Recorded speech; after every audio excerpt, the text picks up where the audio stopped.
Hello, my name is Sebastian, and today I will be talking about exercise and see how if exercise is solely enough to have someone to stay healthy. So, do you exercise? If so, how much? If not, then why not? And how does that affect you? If you do exercise whenever you don't get to, or if you don't get to, how do you feel?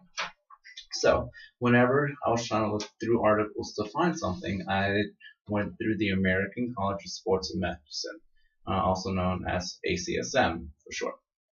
And the reason why I went through this organization is because they are actually accredited through the federal government, which makes their professional organization one of the top tiers to actually set the recommendations for fitness, wellness, and health. So when finding an article, I actually found an article on overtraining with resistance training. Resistance training is majority of the article, but then it also hits points for endurance training and also mental health. So I will be talking about some of the points that the author made throughout his article, but at the same time, I'll also be talking about some of the persuasive theories that he uses to compose the information into the article and then see how it is actually distributed.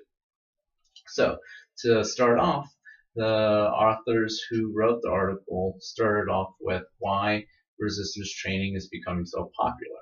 And that is because of periodization, which entails that someone who can actually get enough rest while getting enough gains, getting enough power, getting enough strength, and all that good sort.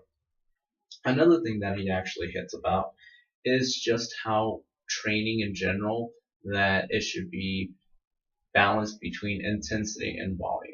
Intensity and volume should actually one be higher and the other one be lower. For example, intensity should be high and volume should be low for power strength. But if you want to get endurance, then you want intensity to be low and volume to be high. A lot of the wrong things that people do nowadays, because it's a resistance training becoming so popular, is that they're both doing intensity and volume high, which is very bad for you. And he actually states in there that more is better. From that and through evidence that he has shown through studies that that's not the case, and that actually is a sole provider for overtraining. Another thing that he actually talks about is performance. Performance is actually a key thing to a lot of people, especially if they exercise. And so, why do you ask, what about performance? Well, for example, if you're training for something, you want your performance to be at its very best. And if it's not at the very best, then how do you feel? You don't feel so good because you weren't able to be on your top. And so that actually leads me to another thing that I want to go to is mental health and how overtraining really affects an individual's mental health, regardless if they're an athlete to an individual. For example, if you go into the gym and go hard, especially if you don't go every single day, then you're going to be so sore the next day that you wouldn't want to go back. So that especially if you're trying to reach your fitness goals, then that's just going to make you feel depressed, sad, and other sorts of negative connotations towards yourself, and because you weren't able to complete it, as opposed to someone who does go every single day and wasn't able to lift up that max weight that they were able to the couple of days beforehand, which affects them again negatively. So overtraining really does affect someone's physical and mental health. Another thing that overtraining does is that you hurt your joints through monotonous exercises that really just goes back and forth over using that same motion, which really puts ache on those joints. And then I'll also want to talk about how he presented the information through persuasive techniques. He ended up using one that I really thought was cool, was the Mears model. And the Mears model basically shows that through repetitive exposure that the person will actually like it.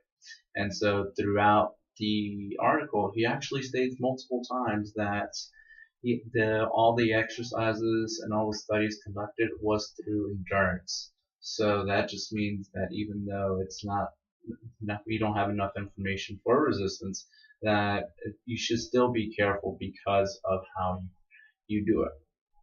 Another technique that he actually uses is the credibility of knowledge. That because they are a federally or a federal government accredited organization, that just shows that what they know is true. And so that also influences someone to believe, oh, what they're saying is that's true. And then lastly, he also uses negative connotations throughout his whole article, basically stating that overtraining is bad and how every single time that it is bad, it's backed up by factual information. So I feel that the author really did persuade me because not only did he provide support through every single time he demonstrated a point of how overtraining affected someone, but showed afterwards ways that you can decrease the pain from overtraining. Thank you.